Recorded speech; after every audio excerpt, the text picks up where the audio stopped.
Good evening. My name is David Abrams. My wife Dina and I moved to this incredible community 2 years ago this week. It is an absolute honor to be a part of tonight's Yom HaShoah program with the Young Israel of Hollywood. We want to thank everyone that was involved in the programming, and a special thank you to Lisa Barrett, Lenny Honig, Aron Steyer, Rabbi Weinstock, and Rabbi Freiberg.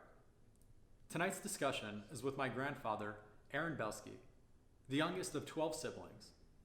They formed the Bielski Partisan, which ended the war with 1,200 plus survivors that are now 30,000 plus descendants alive today. I hope you enjoy the evening. Thank you. I always call you Poppy, but what does the rest of the world call you? Say it again, I didn't get you. I always call you Poppy, but what does the rest of the world call you? What's your name? The rest of the world? Aron. Aron. Bielski. And who's the young lady sitting next to you? It's my best girlfriend I ever had. So hopefully Henrika will help us answer a few questions today if you need any help remembering, because we know that she knows a lot of your history. You can ask anything you want. You can ask anything you want. Thank you. So where were you born? Oh, you're gonna put me through trouble, I can see that. Okay, you have to answer him.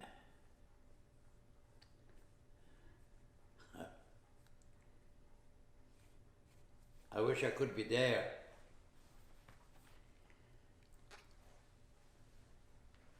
I was born in Europe, Belarus, in Europe. I was born in actually, there were generations there. As far as I know, 2 or 3 generations in a village. You want the name of it? Yeah, Please. everything. Stankiewicz is the name of it. Today some of it exists, but next to nothing.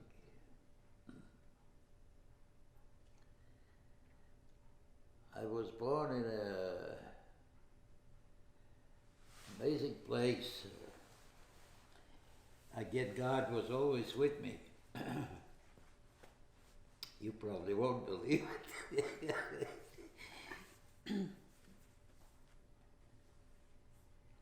But God was always with me. I went through a lot of trouble in my life. Hundreds, thousands got killed, butchered in front of me. I'm still here in your house. This, I think, is pure luck. Maybe God had to do with it, I couldn't tell you. But I was, my personal opinion is I was very, very lucky.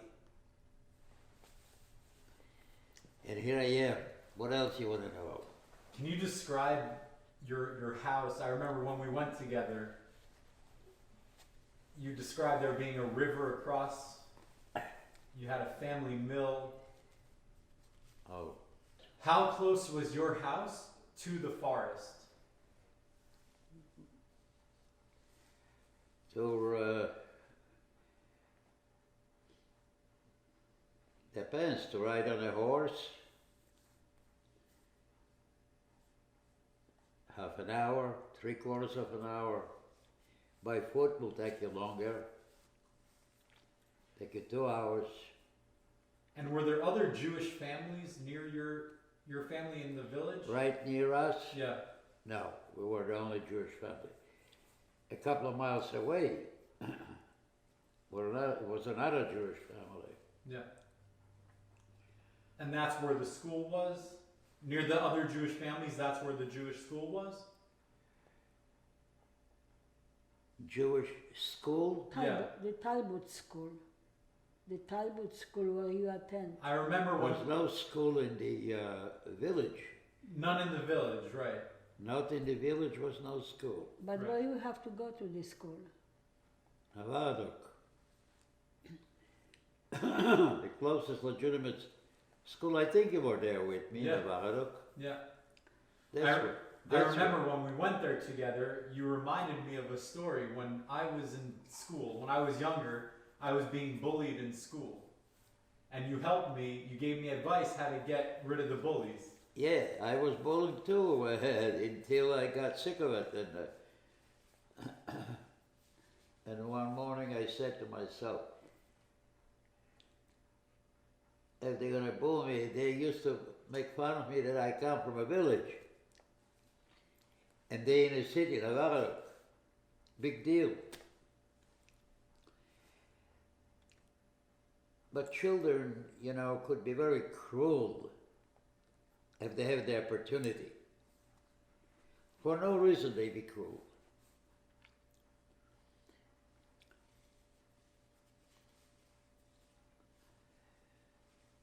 But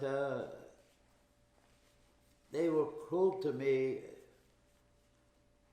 make fun of me. They used to say, there's a fellow from the village. I got sick of it. I took like a baseball bat, piece of wood, that big. And they pointed me out. And look what he does, that the village boy.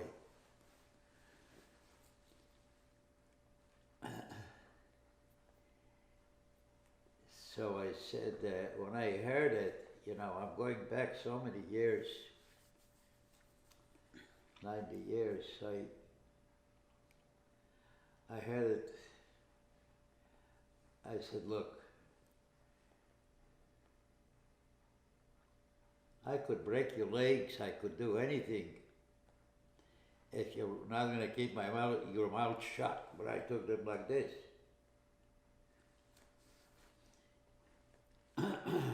And since then, children could be very cruel. I don't know if you know about it.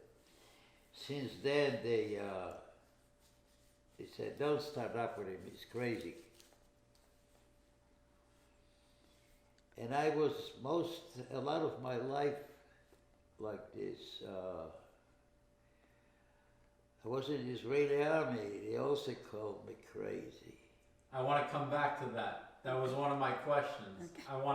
I'll ask again Okay. soon. Soon, wait. What? Did you stop going to school after that? I remember you telling me a funny story. Once this happened, what did you do? You kept going to school or you went back home?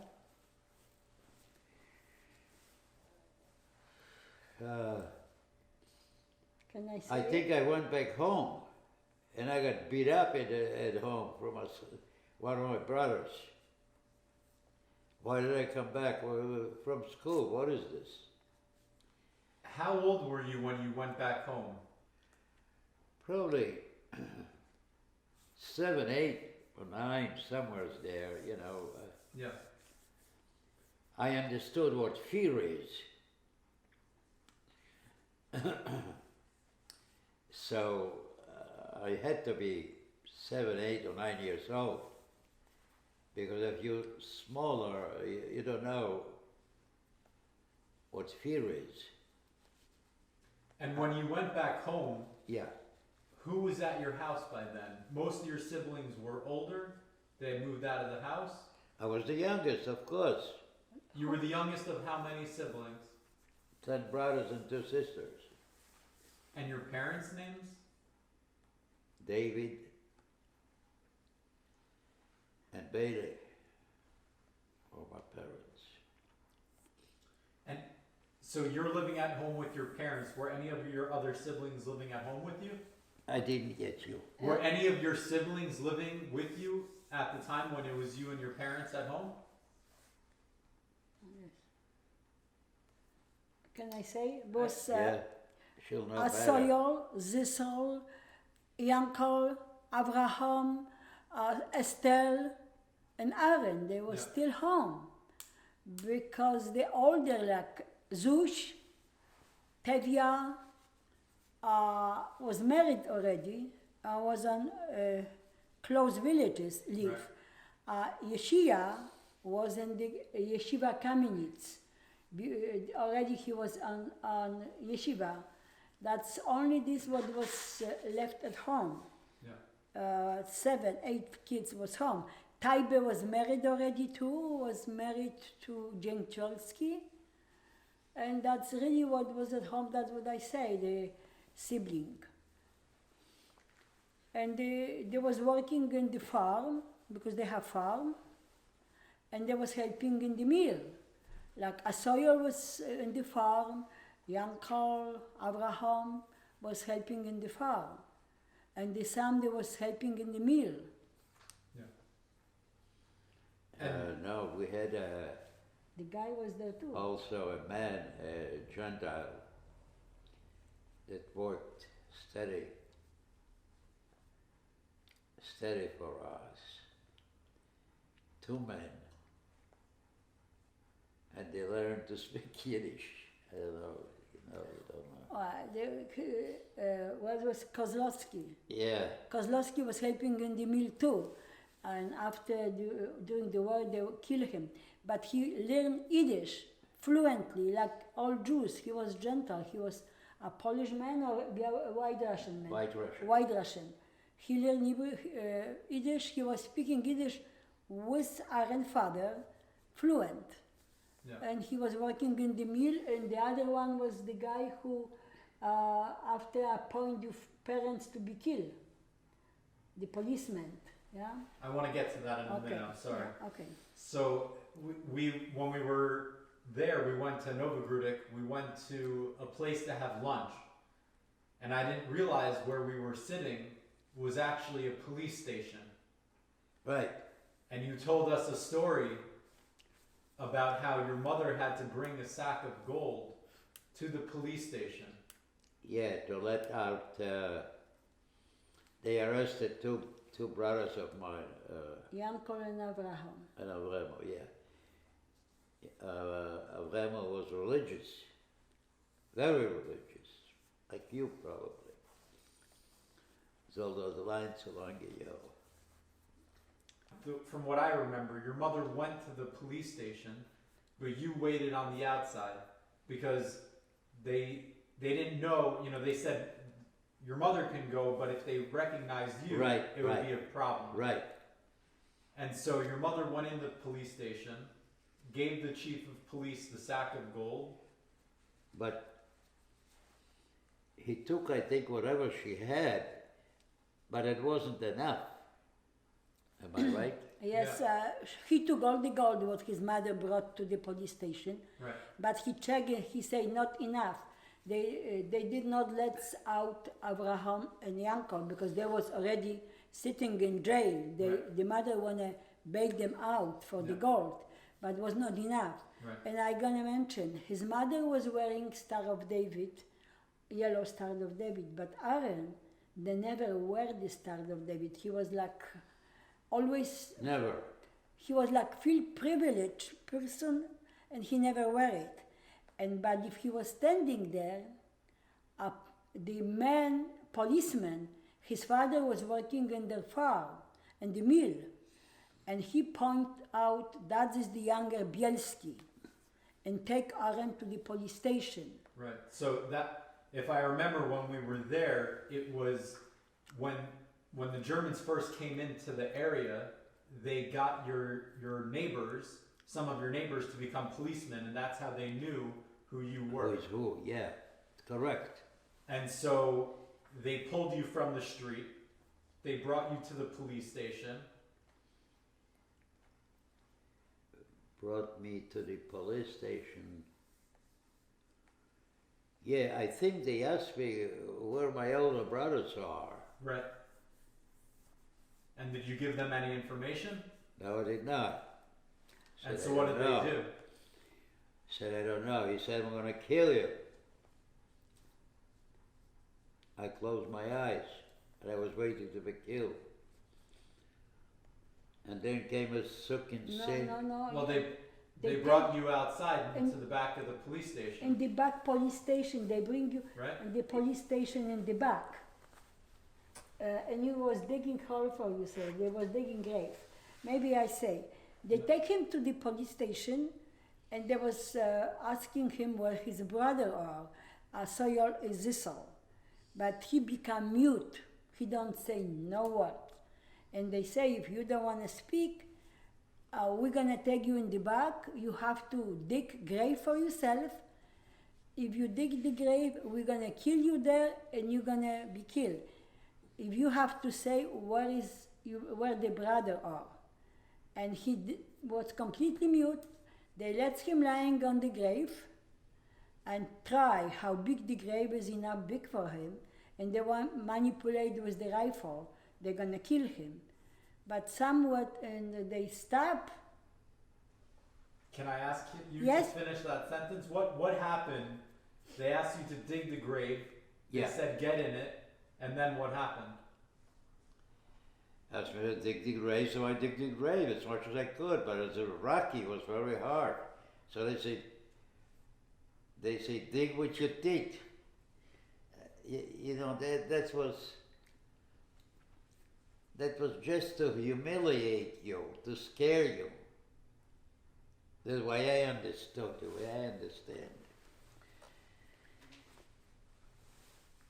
But for some reason or another, again, I have to say that I would say luck, and God was always with me, I guess. What? Butchered so many people around me, and I'm still here.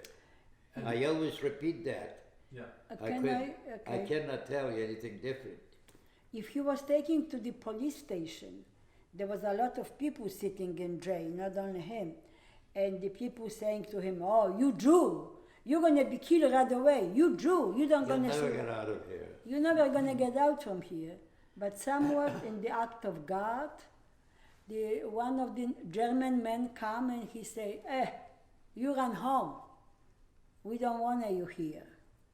That's what he was Run saying. before I change my mind, he said. And so you went back home, and a little time passed. And I remember you telling me that one night you heard a sound.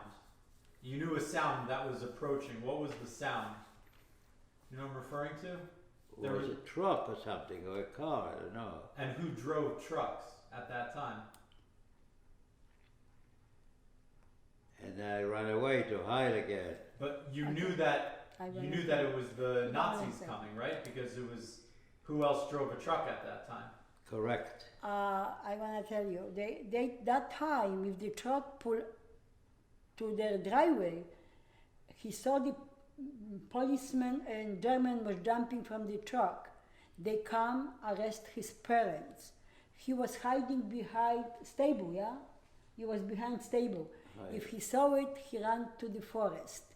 But this time they take his mother and his father, who has broke ribs, before the policemen come to their house and they beat him up with the rifle, and his father cannot leave the bed. But if they come pick them up, he has to be ready to go. Right. And they take him on the truck. And his mom asked one of the policemen, because he grew up in Aron farm, can you give me a galoshe? That was a boots what is good for winter and This I'll never forget. for rain. He was laughing. Yes, he started laughing and he said, "Where you going? You don't gonna need the galoshe." This was one of the farmers that lived on your. This In was your one village? of the Son. local goyim. That lived in Stankevich before the war. Right. His father was working in your farm, yeah? I think so, yeah. Yes, his father was the guy who worked in the farm and the mill. Yeah. He grew up with Aron and all Yeah. the Bielskis, but he became a policeman. He was very important and Yeah. he wanted to kill Jews. But I tell you, Careful. thank God,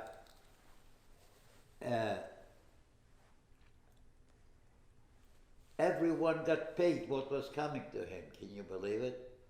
This is unbelievable. Everybody. Maybe one escaped. I don't remember the name. One.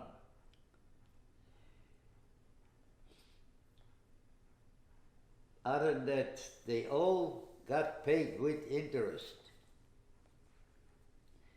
The Bielskis was a very tough family.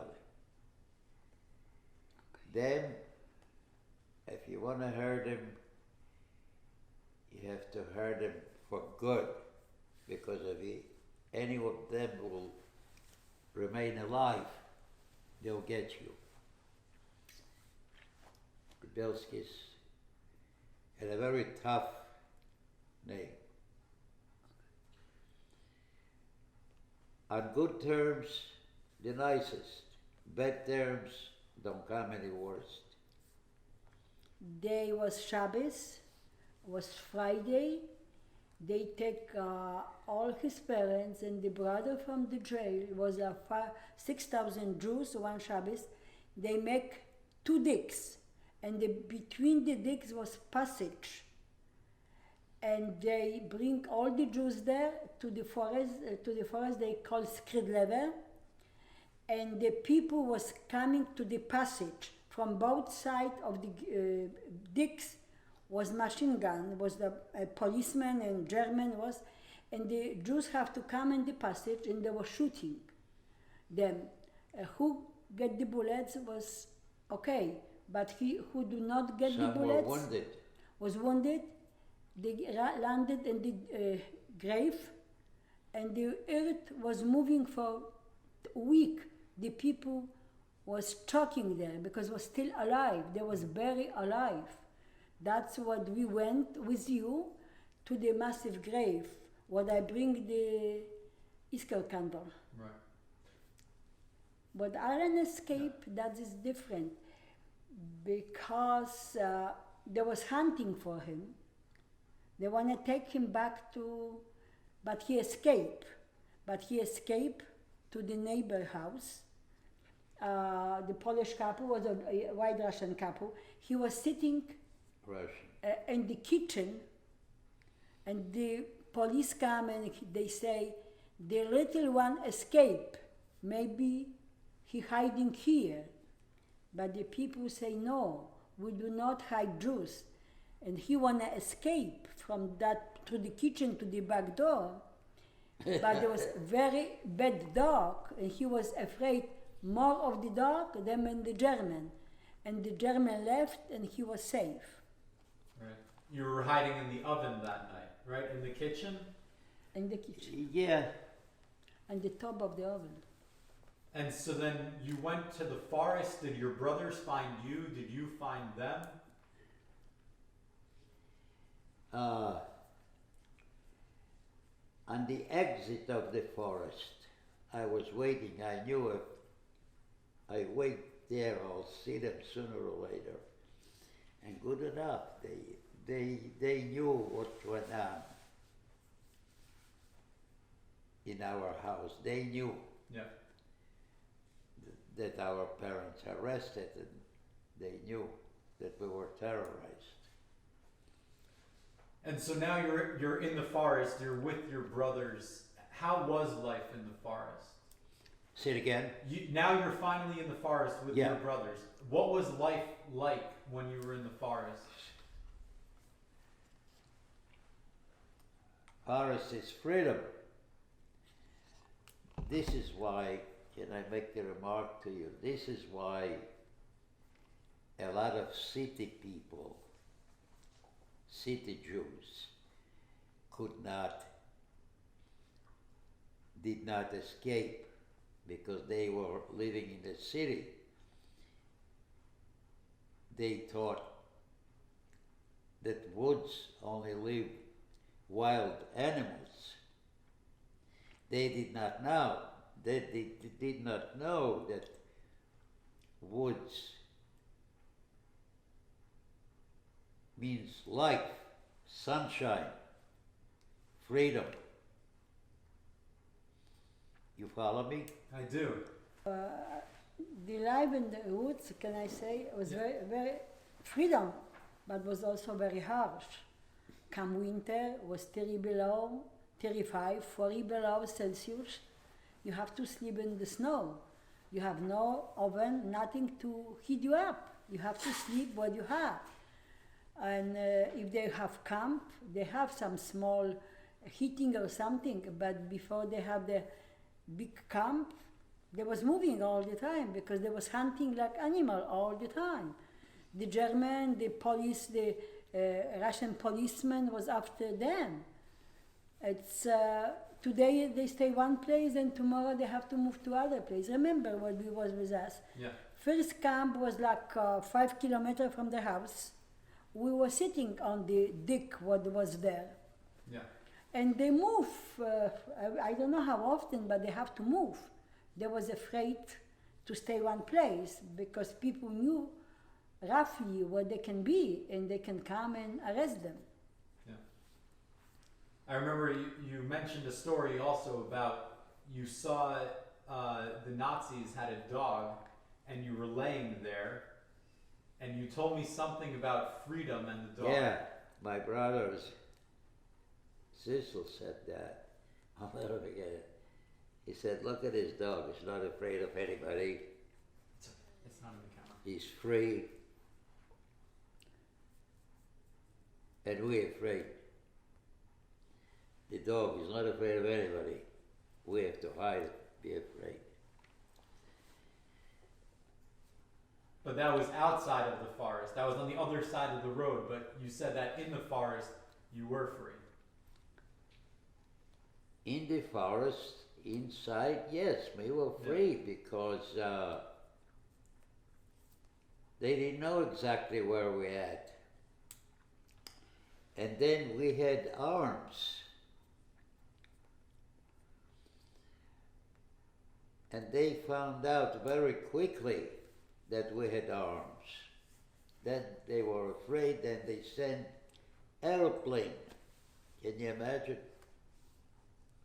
To kill the few Jews, they sent airplanes. But that's what it was. What can I tell you? And so you were able to protect yourselves? You just mentioned you had guns. You had food. How did you find food? How did we find food? Food. This was no problem. You go to the villages and you take it. Some give you what they want to help you. Not all going were bad.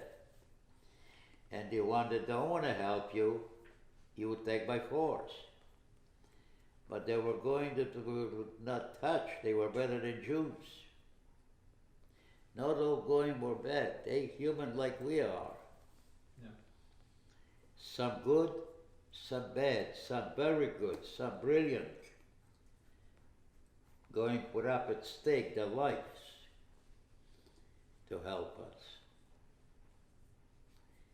Because if this would get to the German police, even not German themselves, would be butchered, they burned their lives.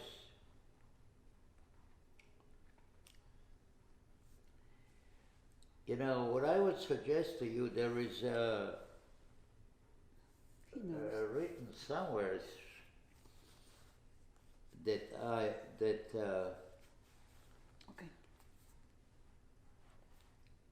written somewhere about those times. I think we don't have it on a movie. We have, but this he asking you to say from you, not from the books. You have to say what he I'll wants. explain it. Yes. I think I'm very lucky that my entire life I got to hear these things firsthand from you. Yeah, firsthand, but not everyone is as lucky. I'm in the 90s. Can I know I may In have the asked, 90s. but Yeah, it's hard for you to understand. There aren't too many people in the 90s. If they are abnormal. I'm in the 90s. It is hard. I had seen so much in my life. it's very hard to remember specifics, to remember specifics. I appreciate everything that you're sharing. I do the best I can. What can I tell you, David? You know, I think a book, you could read a book, and I've read many of them, and you can see movies, and we'll talk about Defiance in a minute, but I think that it's an amazing thing that people for generations... Look, you were with me in Europe, no? Yeah. You were blowing the shofar, right? Do you remember where I blew the shofar? Na Riuke Puszcze. No. He Both. also, yes, and Yeah. also on the, where was very close was the Talbot School and the square in Novogrodek. Right across from Oh. the police Yes, station. yes, across from the police station where he Yeah. was arrested. Yeah, Yes. yeah. And Tamar was telling us that... You know, it's a long time ago.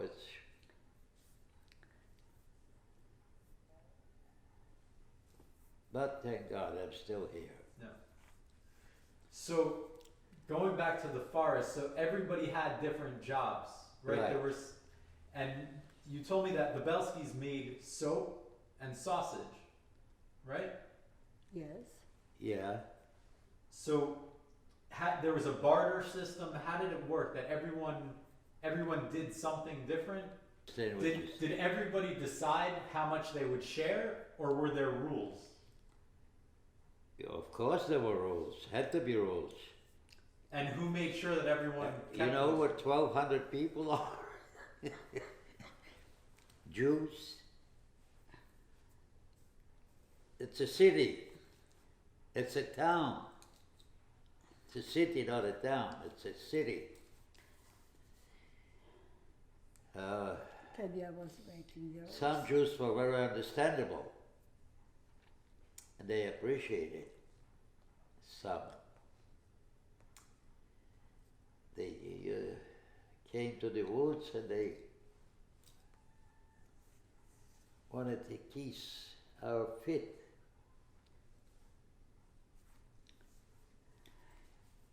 Because the life was saved. It was Tevya, the older, he was the commander. Zuj was helping him in Asoyol. But the rules giving always Tevya, and people have to listen. Not in the beginning. Yeah. no, Later on, if Tevya come to the forest. when and the- Tevye yeah. came. But what do you mean by that? Not at the The beginning. main, a lot of people feel the way Enrica tells you.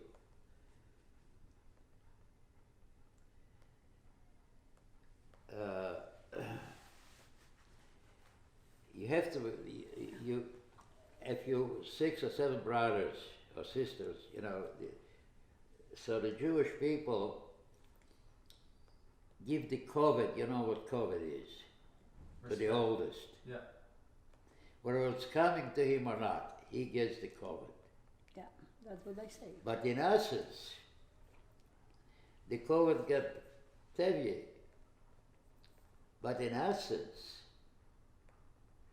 the Korah should have gotten Asoil and Zissel, which they did. They did. Because later on everybody knew that if not Asoil and Zissel, there would not be anything. Yeah. Those 2 brothers were the main at the time.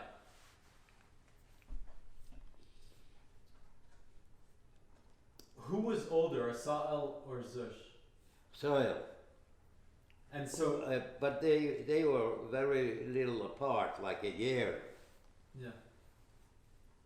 I wanted to point out that in the movie, in Defiance, they showed Zush as being older. There were a couple of differences in the movie to real life. So I was curious, at the end of Defiance, there's this scene of all this shooting and tanks. Yes, Did that ever happen? if this happened, of course it did happened worse than you saw in Defiance. Yes, they happen. Happened worse, of course. I'm asking that also because I think the story was in the movie, you're walking in the water was up to your knees, but I think you told me that really the water was at your shoulders or to some people's necks when you walk through the water. The swamps, yeah. Yes, some people had to be carried on the shoulder, correct. I had a child, a kid, I was a kid myself, but I had a little. The man still alive is living in Long Island. How did you learn the war was finally over? Oh, What hap- this was simple. You saw how Germans were running the way we run.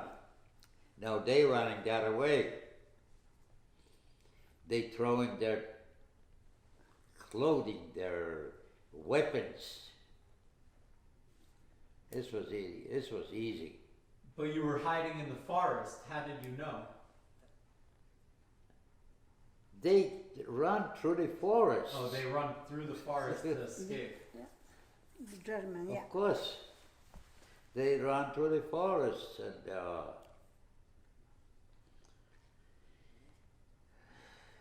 I saw some women, how Jewish women were hitting them. So somebody said it's enough. So the man is nearly dead. No, she said, it's not enough. That's for my mother, that's for father, that's my granddaughter. You have to see that movie. Okay. But I say, thank God I'm here. Yes. I'll never forget that. Very important to be nice to people. And to say to yourself, it's hard today, tomorrow will be better. Not tomorrow, a week later, will be better. You have to have this belief, I think. This is the way I live all my life. A good Jew is hard to be. It is. If you want to be a good Jew, it's very hard to be. But at the end, it pays off, I think. You come Friday night to the synagogue, Saturday, they appreciate you, people respect you. This is what I mean. It's hard to be a good Jew, but at the end it pays off in every aspect of life. I hope you agree with me. This is the way I see it. I fully agree with you. This is the way I see it. The war is over now. You leave Europe and you go to Israel. Yeah. What did you do when you were in Israel?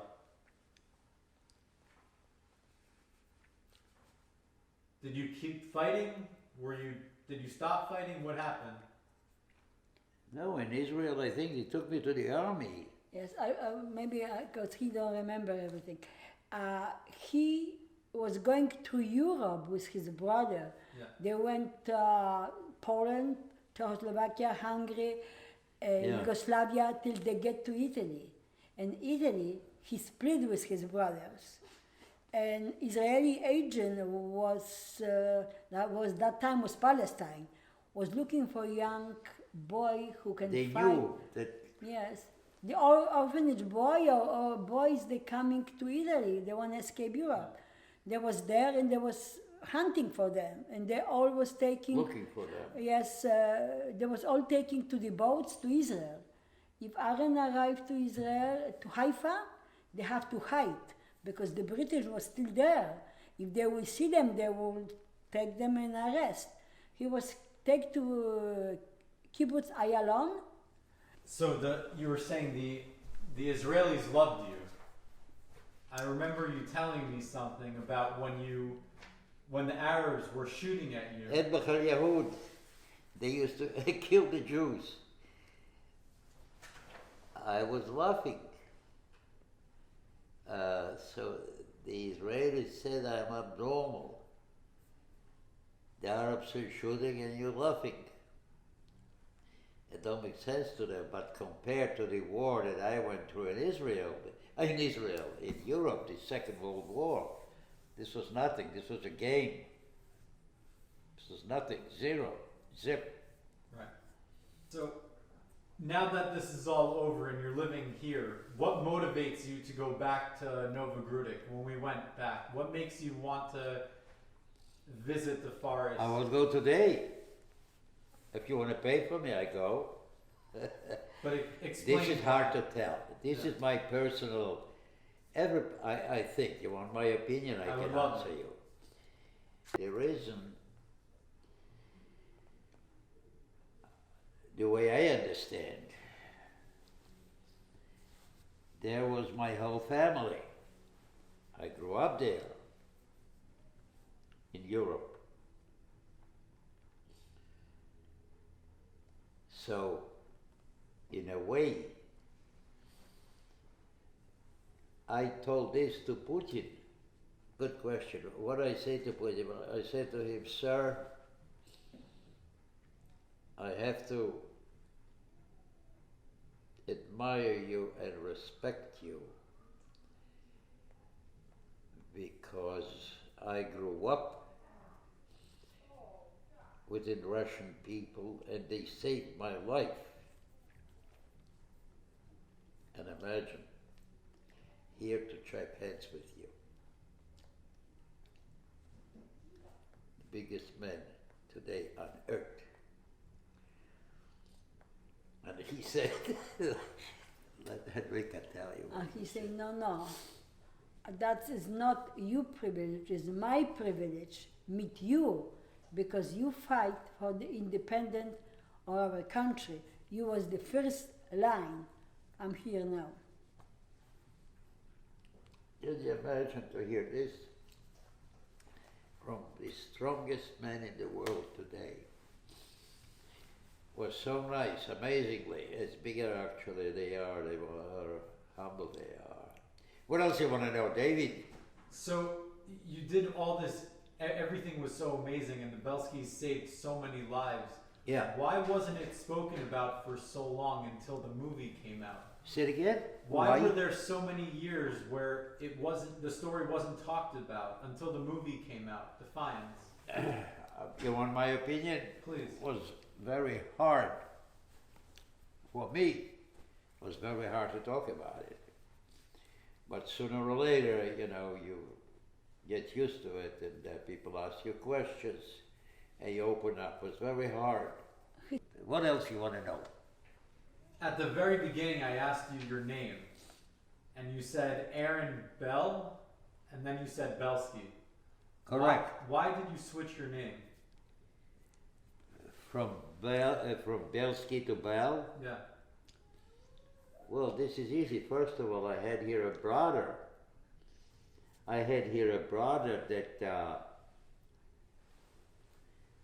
That his name was Bell. And why, if someone is asking me, I never give up Bielski. By the way, I never gave up Bielski. If someone introduced me to someone, I'll ask, which name do you want to know? The truth or the untruth, the old or the new? This is the way I feel about it. Yeah. Tell you the truth. No, I was just curious. I never asked you that question. I'll never give up this Yeah. Bielski. Never. Why would I give it up? Such a name. I was born with it. My parents gave it to me. Why would I give that up? Hell no. Okay. What else do you want to know? I think I really asked most of what I wanted to ask. I think, you know, there are a lot of people that will hopefully watch this at my shul at Young Israel of Hollywood. Is there anything that you want to end with, some advice for them to take? You know, you've been through a lot. I'm sure they would appreciate learning from you. My opinion? I think I told you. Be a good Jew, it is hard to be, but at the end, it's very much rewarding. And be nice to people, that's important. Jew or Gentile, be very nice to people. This is very, very important. Because if not Gentile people, I will not be alive. Simple as that. So just because one is Jewish and he is Gentile, don't make the Jewish a king and the Gentile fellow bad. If not Gentile people, I would not be alive. Simple. I give you true life experience. What else, David?